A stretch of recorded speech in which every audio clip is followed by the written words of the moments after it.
जय श्री कृष्ण दोस्तों। भगवान कृष्ण की वाणी रात को सोने से पहले और सुबह उठने के बाद जरूर सुने, आपकी जिंदगी बदल देगी। चलिए बिना देरी के वाणी को सुनते हैं। अपनी संगति का विशेष ध्यान रखें, क्योंकि सफलता अच्छे विचारों से आते हैं और अच्छे विचार अच्छे लोगों की संगति से आते हैं। भगवान श्री कृष्ण ने कहा है कि जैसे जैसे मनुष्य की संगति होती है वैसा वैसा ही वह बन जाता है।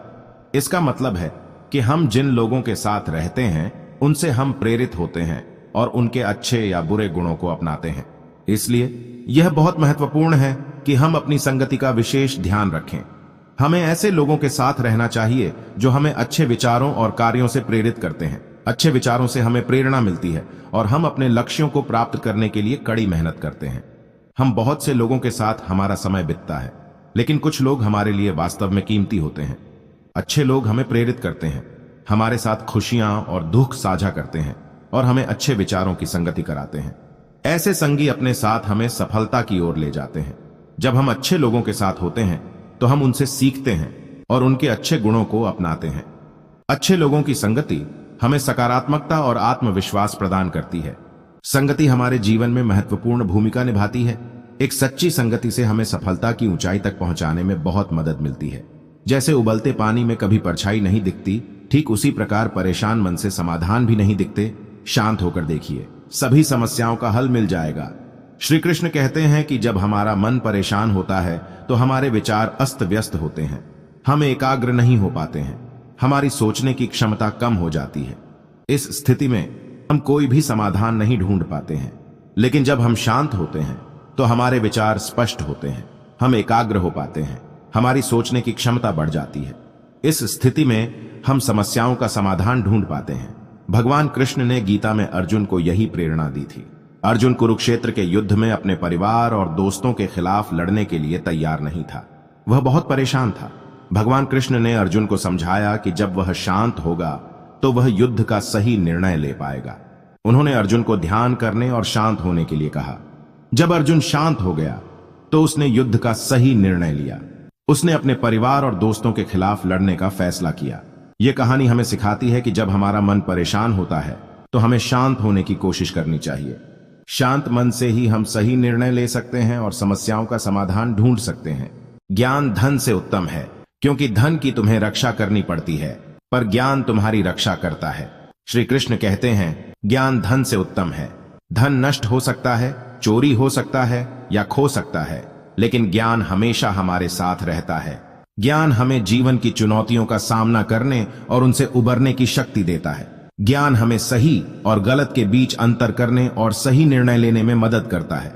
ज्ञान हमें अंधविश्वासों और डर से मुक्त करता है और हमें स्वतंत्र बनाता है। ज्ञान हमें आत्मविश्वास और आत्मसम्मान देता है। धन की रक्षा के लिए हमें ताले, तिजोरियां और सुरक्षा गार्ड रखने पड़ते हैं। ज्ञान हमें बुराई से बचाता है और हमें सही रास्ते पर ले जाता है। ज्ञान हमें जीवन में सफलता और खुशी प्राप्त करने में मदद करता है। भगवान कृष्ण ने लोगों को ज्ञान प्राप्त करने के लिए प्रेरित किया। उन्होंने कहा कि ज्ञान ही जीवन का सच्चा धन है। उन्होंने लोगों को शिक्षित होने और ज्ञानवान बनने के लिए प्रोत्साहित किया। दोस्तों, आगे बढ़ने से पहले दिल से सब्सक्राइब जरूर करें। पेड़ कभी डाली काटने से नहीं सूखता, पेड़ हमेशा जड़ काटने से सूखता है। वैसे ही इंसान अपने कर्म से नहीं, बल्कि अपने छोटी सोच और गलत व्यवहार से हारता है। श्री कृष्ण कहते हैं कि हमारे कर्म ही हमारे भविष्य को निर्मित करते हैं। उन्होंने यह भी बताया है कि जैसे कि पेड़ को काटने से नहीं, बल्कि जड़ को काटने से वह सूखता है, वैसे ही इंसान भी अपने कर्मों से नहीं, बल्कि छोटी सोच और गलत व्यवहार से हारता है। इस उपदेश को समझने के लिए हमें पेड़ के उदाहरण की ओर देखना चाहिए। जब हम पेड़ की जड़ काटते हैं तो पेड़ सूख जाता है। इसका मतलब है कि हमें समस्याओं के जड़ पर ध्यान देना चाहिए, न कि उनके परिणाम पर। इसी तरह अगर हम अपने छोटी सोच और गलत व्यवहार के जड़ पर ध्यान देते हैं तो हमारा जीवन व्यर्थ हो जाता है। भगवान कृष्ण के उपदेशों में हमें यह सिखाया गया है कि हमें अपने कर्मों को अच्छे सोच और सही व्यवहार के साथ करना चाहिए। कृष्ण ने सिखाया कि हमें पेड़ की तरह अपनी जड़ों को मजबूत करना होगा और सकारात्मक विचारों, भावनाओं और व्यवहारों को अपनाना चाहिए। जीवन जीने के लिए मौन आवश्यक है, परंतु बात जब मर्यादा की आती है तो शस्त्र उठाना अनिवार्य हो जाता है। भगवान कृष्ण का कहना है कि जीवन जीने के लिए मौन आवश्यक है। जब हम मौन होते हैं तो हम अपने विचारों और भावनाओं को बेहतर ढंग से समझ सकते हैं। हम अपने आसपास की दुनिया को भी बेहतर ढंग से समझ सकते हैं। मौन हमें शांति और आनंद प्राप्त करने में भी मदद करता है, लेकिन जब बात मर्यादा की आती है तो शस्त्र उठाना अनिवार्य हो जाता है। इसका मतलब यह है कि जब कोई हमारी मर्यादा का उल्लंघन करता है तो हमें अपनी रक्षा करने के लिए तैयार रहना चाहिए। हमें अपनी मर्यादाओं के लिए खड़े होने और उन्हें बचाने के लिए लड़ने के लिए तैयार रहना चाहिए। भगवान कृष्ण का यह कथन हमें जीवन में संतुलन बनाए रखने के लिए प्रेरित करता है। हमें मौन और मर्यादा दोनों का महत्व समझना चाहिए। हमें मौन का उपयोग अपने जीवन को बेहतर बनाने के लिए करना चाहिए और हमें मर्यादा का उपयोग अपनी रक्षा करने के लिए करना चाहिए। गलती करने से मत डरिए। अगर सफलता पाना चाहते हैं तो गलतियों को सफलता का हिस्सा समझे। श्री कृष्ण कहते हैं कि हमें गलतियों से नहीं डरना चाहिए। वे कहते हैं कि अगर हम सफलता की ओर बढ़ना चाहते हैं तो हमें गलतियों को सीख के रूप में देखना चाहिए। यह हमें सीखने का मौका देता है और हमें अपनी गलतियों से अधिक समझदार बनाता है। अगर हम उन्हें समझते हैं और सीखते हैं तो हमें अगली बार उन्हें दोहराने की संभावना होती है। इस तरह हम गलतियों से सीखकर सफलता की ओर बढ़ सकते हैं। अगर हम डरते रहेंगे और गलतियों से बचने की कोशिश करेंगे तो हम वास्तव में सफलता की दिशा में आगे नहीं बढ़ पाएंगे। इसलिए हमें गलतियों को स्वीकार करना और उनसे सीखने की जरूरत है। कृष्ण भगवान के उपदेश से हमें यह सीखना चाहिए कि हमें अपनी गलतियों को उनके सच्चे साथी बनाना चाहिए। गलतियां हमें जीवन की सीख देती हैं और हमें आगे बढ़ने में मदद करती हैं। अगर हम अपनी गलतियों को छिपाकर या उनसे भागते रहेंगे तो हम कभी भी सफलता नहीं पा सकते हैं। कभी कभी समय के परिवर्तन से मित्र भी शत्रु बन जाते हैं और शत्रु भी मित्र, क्योंकि स्वार्थ बहुत ही बड़ा बलवान है।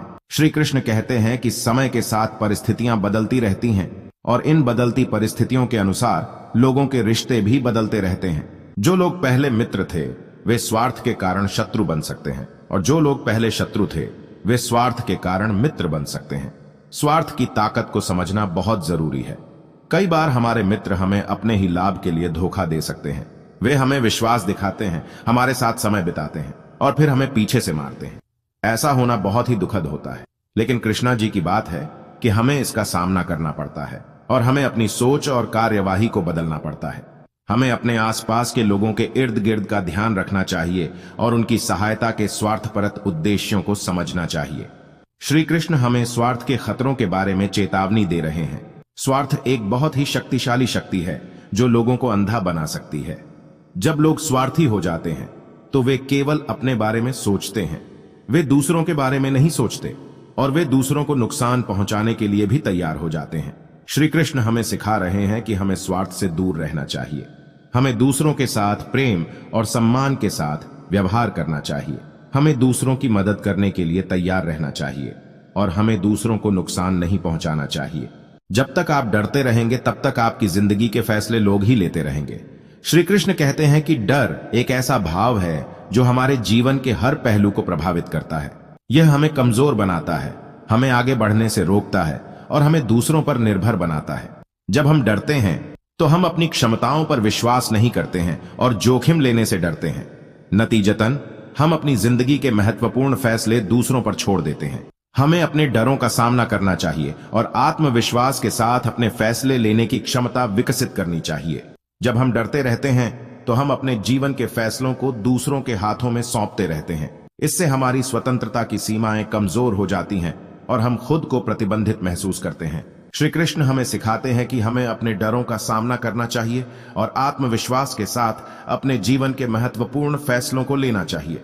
श्री कृष्ण कहते हैं, हिसाब तुम्हारी कमाई का नहीं, तुम्हारे कर्मों का होगा। अर्थात हमें सिर्फ अपनी कमाई से ही नहीं बल्कि अपने कर्मों से भी मापना चाहिए।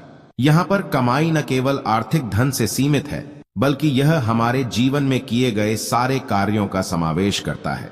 अक्सर हम अपने सफलता को अपनी आर्थिक स्थिति से मापते हैं, लेकिन यह बात बिल्कुल सही नहीं है। हमारे कर्म हमारी सच्ची मूल्यांकन होते हैं। कर्म हमारे जीवन का आधार है। हम जो कर्म करते हैं वही हमारे भविष्य को निर्धारित करते हैं। अच्छे कर्म हमें सुख और समृद्धि प्रदान करते हैं, जबकि बुरे कर्म हमें दुख और कष्टों में डालते हैं। कमाई हमारे जीवन का एक महत्वपूर्ण हिस्सा है, लेकिन यह सब कुछ नहीं है। कमाई हमें जीवन में आवश्यक सुविधाएं प्रदान करती है, लेकिन यह हमें आत्मिक सुख नहीं दे सकती।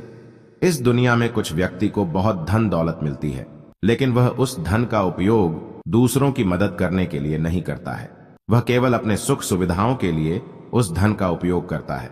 इस तरह वह अच्छे कर्म नहीं करता है, इसलिए उसे अपने कर्मों का फल भोगना होगा। दोस्तों, आपने यहां तक वीडियो देखी है तो मुझे विश्वास है कि आप हमें जरूर सब्सक्राइब करेंगे और कमेंट में जय श्री कृष्ण जरूर लिखे। दोस्तों, मिलते हैं नेक्स्ट वीडियो में। Thank you for watching.